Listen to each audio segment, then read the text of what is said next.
Salam yoldaşlar. Bugünkü dərsimiz dihibrid və polihibrid çarpazlaşmadır.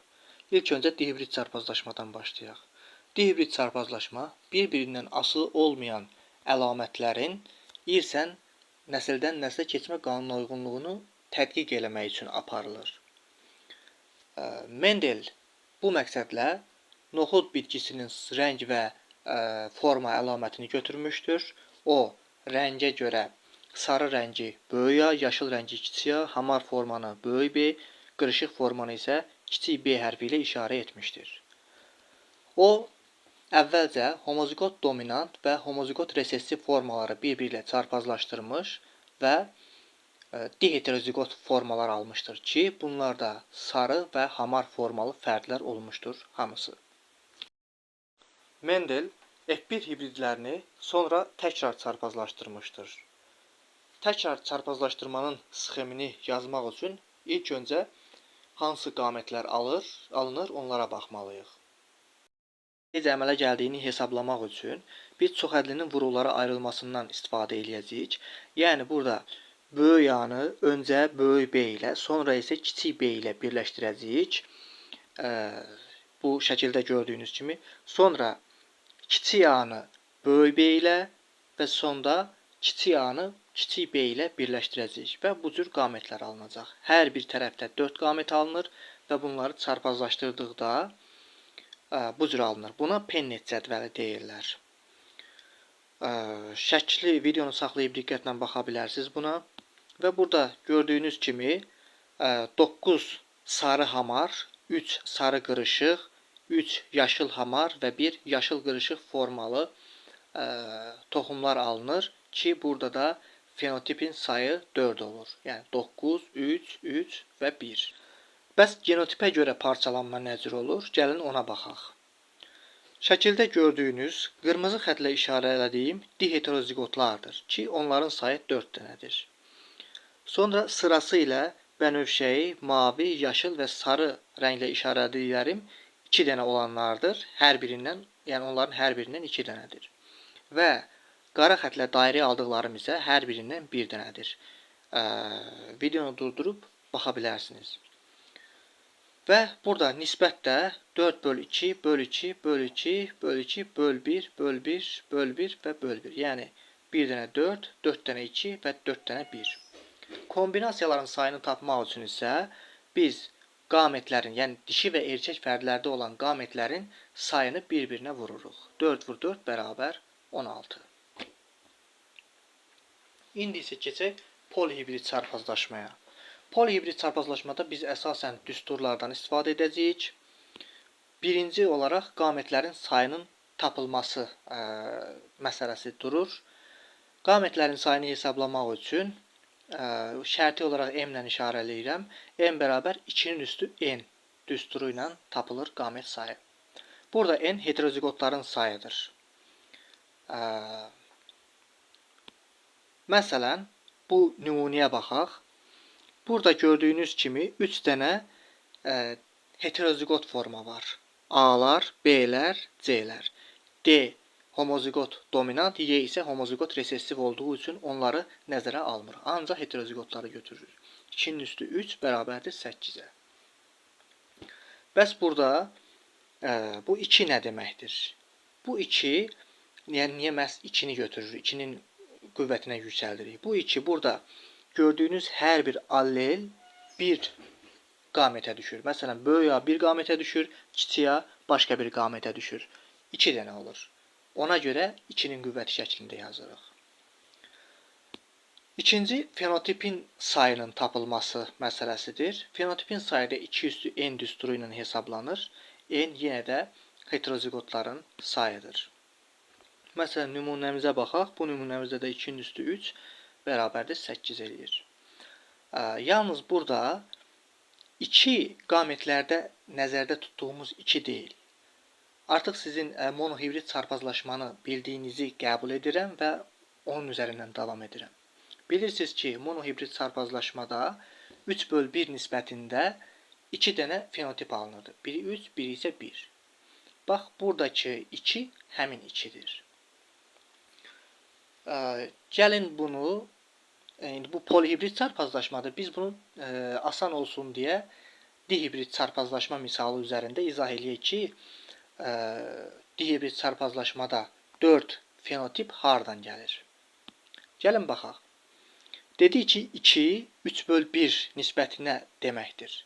O zaman 2'nin üstü 2, yəni diheterozigot çarpazlaşma olduğuna göre 2'nin üstü 2 bərabərdir 3/1 vurulsun 3/1. Burada bunları işarələdim. Burada birinci 3/1 rəng əlamətidir, ikinci 3/1 isə hamar və qırışıq formadır. Yenə də bilirsiniz, 3 sarı olur, 1 yaşıl, 3 hamar və 1 qırışıq forma olur. Və bunları çoxhədlinin vuruqları ayrılması şəklində vuracağıq bir-birinə və bu şəkildə alınacaq. Burada da bizim bu sarı 3'ü mavi 3'ə vurmağımız o deməkdir ki, sarı rəngli hamar formalı noxudlar. Sarını hamar əlamətinə vururuq və 9 dənə sarı hamar alınır. Və birinci 3'ü, yəni sarı 3'ü bənövşəyi 1'ə vurmaq isə o deməkdir ki, sarı qırışıq forma. 3 dənə də sarı qırışıq forma var. Sonra ikinci yaşıl 1'i göy 3'ə vuranda bu da olur ki, yaşıl rəngli hamar formalı və digəri də yaşıl rəngli qırışıq, yaşıl qırışıq. Ondan da bir dənə olur. Baxın, bu nisbət buradan əmələ gəlir. Genotipdə də eyni şəkildə. Lakin fərq ondadır ki, monohibrid çarpazlaşmada genotip nisbəti 1/2/1'dir və 3 dənə genotip alınır. Ona görə genotipi 3'ün üstü n şəklində götürürük. N də həmişəki kimi heterozigotların sayıdır. Və G bərabərdir, yenə də dihibrid çarpazlaşma üzərində izah edirik. G bərabərdir 3'ün kvadratı, bu da bərabərdir 1/2/1 vurulsun 1/2/1. Bunu da açılışını yazsaq bu şəkildə və buradan da sadələşdirsək, bu nisbət qalır 1/2/1/2/4. Bunu da ardıcıllıqla yazsaq 4/4 dənə 2/4 dənə 1. Yəni 9 dənə genotip alınır.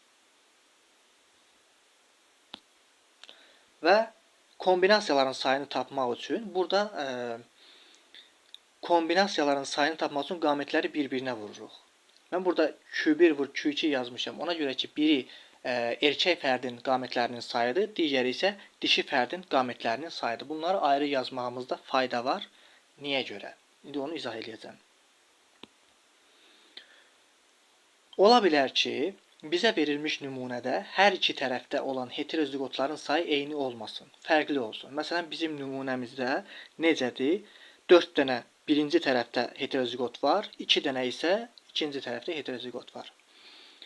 Bu halda birinci ona baxaq ki, qamet sayı nə olacaq? Qamet sayı birincidə 2'nin üstü 4 16 eləyir, 2'nin üstü 2 isə 4 eləyir. Amma qamet sayını 16 götürürük, yəni çox olanı götürürük. Çünki ikincidə Q2'də olan bu 4 qamət onsuz da bu 16'nın içərisində var. Bunlar eyni tip qamətlərdir. Ona görə böyük olanını götürürük.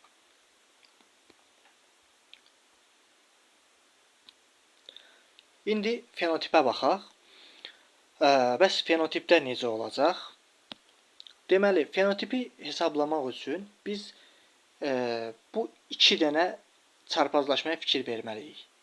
Heterozigot olanlar və biri heterozigot, digəri isə homozigot resessiv. Yəni bu necə olacaq? Bunu öncə sizə izahını verim. Baxın, burada yazdım bunu təkrardan.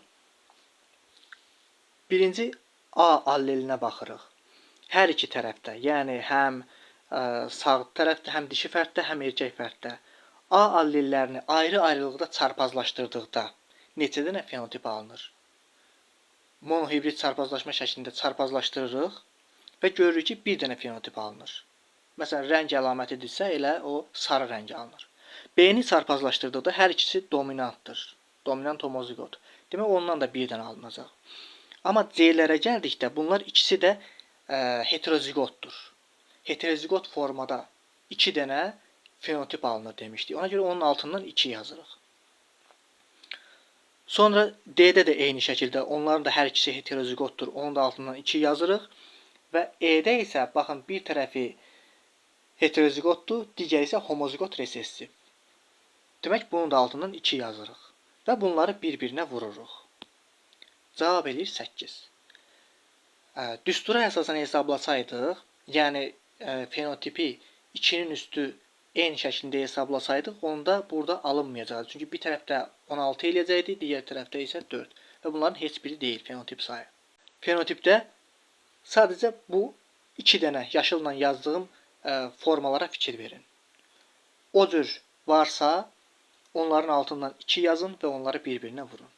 Cavab alınacaq. Bəs genotipdə necə olur? Genotipdə də fenotipə oxşardır, lakin fərq ondadır ki, burada diheterozigot olanda 3-ə vuracağıq. Bir tərəfdə heterozigot, bir tərəfdə homozigot resessiv olanda 2-yə vuracağıq. Və burada əlavə bir dənə var ki, bir tərəfdə homozigot dominant, digər tərəfdə heterozigot olanda onu da 2-yə vuracağıq. Gəlin baxaq. Birinci A-lara baxırıq. Bir tərəfdə homozigot, heterozigotdur, digər tərəfdə homozigot dominant. Bundan 2 yazırıq. İkinci B-lərə baxırıq. Hər ikisi homozigot dominantdır. Yazmırıq. C-lərə baxırıq. Heterozigotdur. 3 yazırıq. D-lərə baxırıq. Yenə heterozigotdur. 3 yazırıq. Və Y-yə baxırıq. Bir tərəfdə heterozigot, digər tərəfdə isə homozigot resessiv. Ona görə də onun da yerinə 2 yazırıq. Və onları bir-birinə vururuq. Cavab alınır 36 genotip olar.